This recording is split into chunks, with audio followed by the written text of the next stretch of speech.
Hello world, this is Random Fix, and on previous videos I showed you how to go ahead and build your own battery. So I built 4 batteries this week, and this video is not about the batteries. Instead, it's actually about the app that controls the BMS, which is from JBD, and the app is going to be called the Xiaoxiang BMS app. And there's 2 different versions.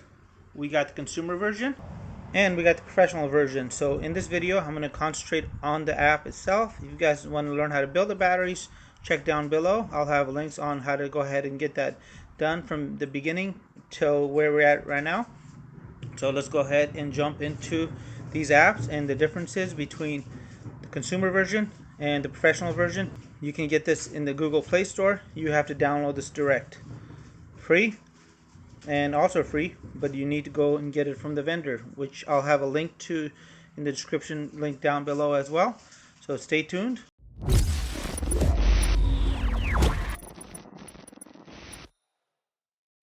So here are the 2 apps, and the consumer version can be purchased on Android through the App Store and the price is free.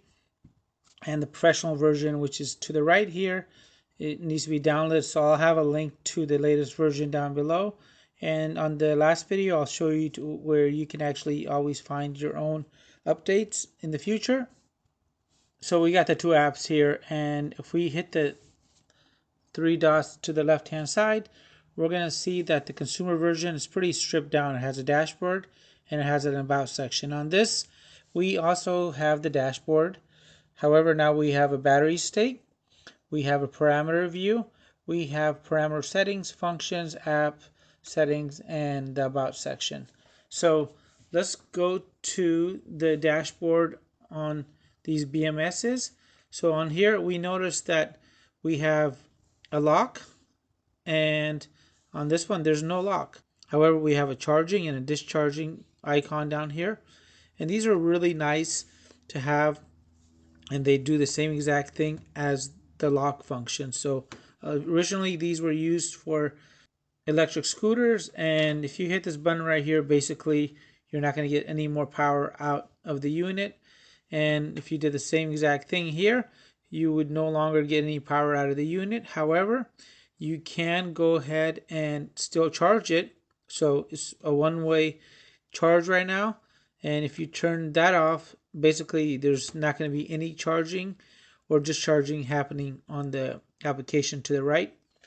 And remember, you could only have one phone connected to one battery at a time, so that's really important. And in my case, I have several different batteries here. That's why I'm able to show you guys this at the same time here. So this is the way the consumer version looks, and it's a basic app. It doesn't do a lot, and I don't really recommend using this. So we want to stick with this version. And on this version here, let's go ahead and turn the charging and the discharging back on. And currently we can see that we almost have a full battery here, and we have 0 amps going in or out. So if you were powering up a device from this, you would see a negative, and it would tell you how many amps you're losing and how long it could potentially last for. And same exact thing, if you were charging it, it would tell you how many amps are coming in and how long it would take under the time left icon right there. And then we have a temperature sensor right here.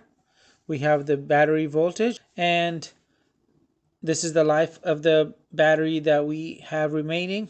0 watts going out. There's going to be the cell range. So my cells are pretty well balanced. That's because we use that Heltec BMS. Before I installed the Heltec BMS, these cells were not balanced and they were all over the place. So I'm glad that I actually discovered that. And we have the protection mode, and the balance is closed. If we go down a little bit, we can see that there's the cell voltage here. And on the very bottom over here on the professional version, we have some health checks. And so basically you get a resistance score, you get a voltage score, you can check the cells really quick, and you also have a log. So the log is pretty decent. It lets you know if anything tripped the system, and it gives you kind of a whole history of it. So this is pretty good information in case you're running into a problem. And I want to show you guys the actual diagram of the lithium iron phosphate batteries a little bit more in depth, and I'll give you the charging voltages a little bit later, because as you guys notice, it's pretty steady, and once you get into the last 20%, you'll see it kind of nosedives. And that's really important to understand on how these batteries work and the many benefits of them. So they really maintain a really good power curve, which is pretty linear, and you're not going to go ahead and have any devices shut off on you, because this is going to maintain a 12 plus volt average throughout its lifespan. Now let's go ahead and click on the three little dots up here, and if we click this icon right here, we can go ahead and select a different BMS. So if I wanted to connect one of these other BMSs, what I can do is hit unlink and select the BMS that I want. And if you have a problem connecting, just wait for it a second and then re-tap that same BMS and it'll connect. I heard this is a lot better on iPhones. However, I use Android and it still works. I do experience an issue once in a while, so it might take me an extra try, but it works. I think the iPhone version is a paid app and you have to pay about $5 for it. Over here we have the battery state. It gives us the average voltage, battery voltage, protection information. If we go to parameter review, it will go ahead and give us all 59 parameters. And this menu is editable, so you can go ahead and make changes if you like. So if you select that, you can go ahead and put a new value in. And we have parameter settings. So in the settings here, you guys will notice it's launching, and currently there was 52 fields it's going to bring up. And we can choose some different default categories here. So we could choose polymer, polymer light, LifePo normal, and LifePo light. I normally like the LifePo normal. And these are the settings that I have on mine. And these are pretty much basic, except towards the end. I use more of the Overkill BMS voltages. So if we scroll all the way down, this battery is 280 amp hours, which we can tell right here. However, under cycle capacity, I went ahead and taken 80% of that, so we're at 224. Where it says full cell, I put in 3.5. Single cell cutoff is going to be 3.0. Self-discharge, you leave it the same, which is at 0.2. And 80% is going to be 3.4, 3.3 for 60%, 3.2 for 40%, and 3.1 for 20%. And here are the settings from Overkill Solar, and I'll have a link to this exact page so you guys can go ahead and bookmark it for yourself. And if you made any changes, you're going to go ahead and hit the little check mark to the right, and it may take a few minutes as it's going to go ahead and save the changes. We're going to go back, and now we're going to go to function, and under function we're going to go ahead and have the load, the balance, the charge balance, and temperature sensor 1 and 2 enabled, and we're going to disable temperature sensor number 3 since this only has 2 temperature sensors. If you had more temperature sensors, you would go ahead and enable them. And right up top here, this is the reset capacity. So remember how we hooked up that XT90 bypass? So in case you happen to make a change on your battery, and when you save that change, most of the time it's going to say the battery's full, even if it's not. And if you try charging the battery, it will go ahead and stop charging. So the only way around that is to go ahead and bypass the BMS, charge up the battery using a smart charger like the Victron I showed you guys in the beginning of the video. And I'll show you guys some more about that app on the final video. And once the battery is completely topped off, you're going to come in here and hit reset capacity. And when you hit that button, it'll say settings successful. And now you have a fully charged battery, and it says it has 280 amp hours. And then down here we have the app settings. So over here, this is where you can go ahead and change the name of the BMS. So I'm going to go and change this to 55 instead of 5. And I'm going to go ahead and hit confirm. And once you hit confirm, it says disconnect twice and refresh.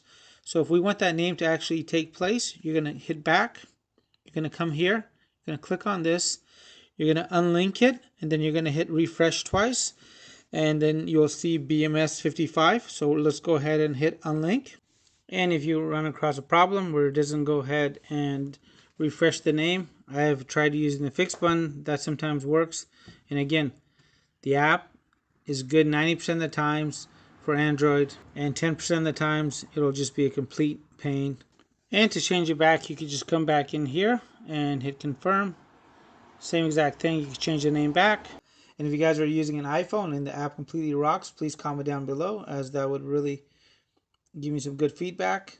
And lastly, if we go under app settings, you can come down here and hit monitor mode or driving mode. I guess if you're using this for a scooter, you can go ahead and hit the driving mode, and it works with the GPS somehow or another. I'm just going to go ahead and leave it under monitor mode.